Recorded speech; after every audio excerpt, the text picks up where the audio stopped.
Yeah, no, you look good, coach. All right, what's going on? What we got? What's something focusing on your position, being a cornerbacks coach, working with them? What do you think you brought to this team in that department? What change do you see? I'm just working on eye discipline.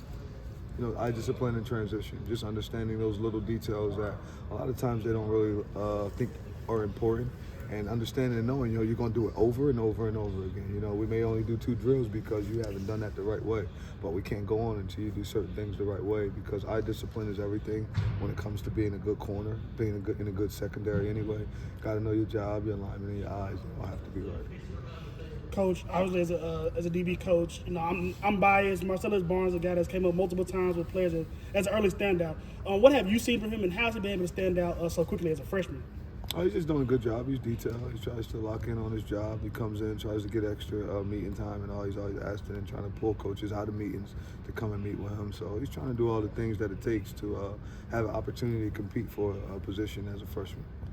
Coach, I know it's the start of a big week with a scrimmage coming up on Saturday. What are you most looking forward to accomplishing this week, and then accomplishing in that scrimmage on Just on competing, Saturday? just certain situations in the football game, making sure we're getting better in the right area, open field, just being able to move down the field, third down, continually to get better in those, and just situational ball, and then in the kick game, making sure that we're tightening up, our field goal and field goal block, which are extremely important. Coach, Derek just told us that one of your main messages has been that championships aren't won in the fall, they're won in March and April. Can you expand on that mentality just a little bit? Just being able to do your job now and learn all the things that you can learn now. Like don't wait.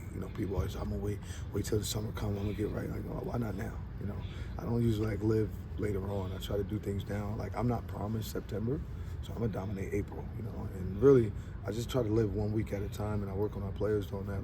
Hey, let's just focus on this week. That's as far as we try to look out, because you keep looking down the line, then you won't be ready for when that comes. Where you can be, mental toughness is to be where your feet are. So let's just lock in and let's focus where our feet are. If we can be where our feet are, I think that we'll have an opportunity when those times come to be able to compete at our best of our ability. What have you seen just from the returning defensive players that are just adapting to the new scheme? Oh, they're trying. Working hard and adapting a little bit. You got ups and downs. The monotony of football is just it flows with it. I think that they're good leaders. They're understanding things, and they're growing up. They're continuously growing up. Everybody says, "Oh, these guys was a leader. He was that." Just because you make a lot of plays, don't mean you're necessarily the leader. You may be the most productive because that's what you're able to do. But leaders just got to lead all the time. Being able to lead all the time. But I do see guys that are working on being leaders, asking me how to lead, and we're able to push into things of that nature. Fran, I know we've talked about Deuce before, but I wanted to go back. What made you want to bring him back to this program? Guy who had left and gone away for a year. What made you want to bring him back? Just knew the kid. It wasn't me. He went in the portal, so had an opportunity of seeing a player, seeing different things that this football team needs for us to get to where we're trying to get to, and understanding that he played a lot of football. He played here 2 years in a row, then he went there and he played early, then he ended up leaving. And just having a chance to know the kid. I know who he is in the core. So when you know someone inside out, you kind of say, you want to help, I'm from Camden, New Jersey. So if I see a kid that has an opportunity of getting an education, that athletically, academically, it'd be a good fit. I just felt as though why would we not do this, for the program, for him, just for all pieces. You mentioned, obviously, he's a Camden kid. Was he one of those guys that you had known since he was quite a bit younger? Yeah. Our family is close.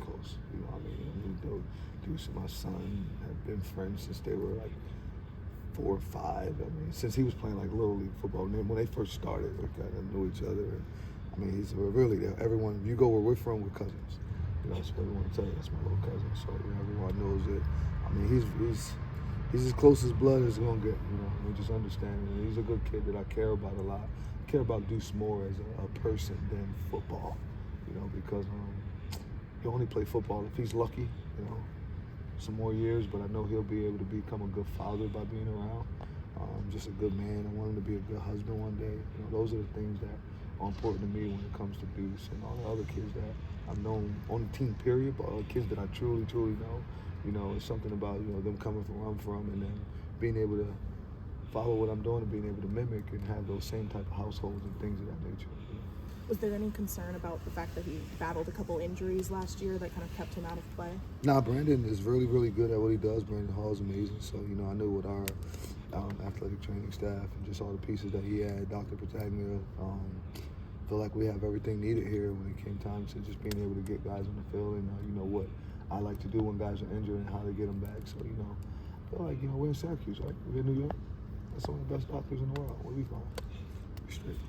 Coach, going off of that, what went into the decision to move Deuce from corner to safety? I just want the best, try to have the best players on the field. We always try to have the best 11.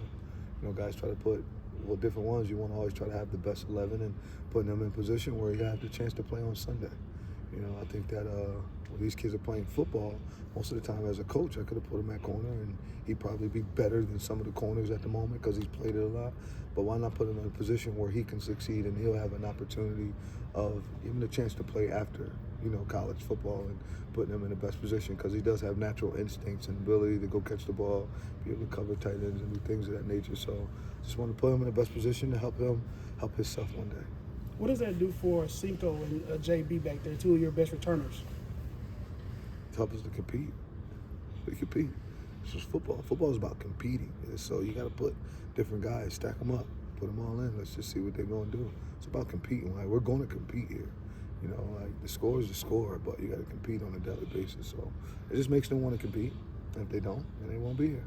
But I think these guys want to compete. JB definitely wants to compete, and Cinco wants to compete. I mean, that's what they do. Those guys are probably two of the more competitive guys on our entire football team. So, they were happy about it. They invited it. That was actually probably, I wasn't their idea, it was mine, but all excited about it. Jackson Meeks seems to have taken on a leadership role in the wide receiver room. What did you see from him at Georgia that you thought he could bring here? He's a tough kid. He's tough. If he can stay injury-free, he'll be able to help us because he's tough. He likes to block. He can catch the ball, do different things, and he knows how to win. Jackson Meeks won 2 national championships and almost a third. So just being able to bring a winner here, that kid knows how to win. He lost 1 football game in college. So one of the winners. Couple more for Coach. Marlo talked about the importance of sort of your first conversation with him in terms of him deciding to come back. Would you sort of stress to him in that conversation? I'm gonna show him how to be a pro.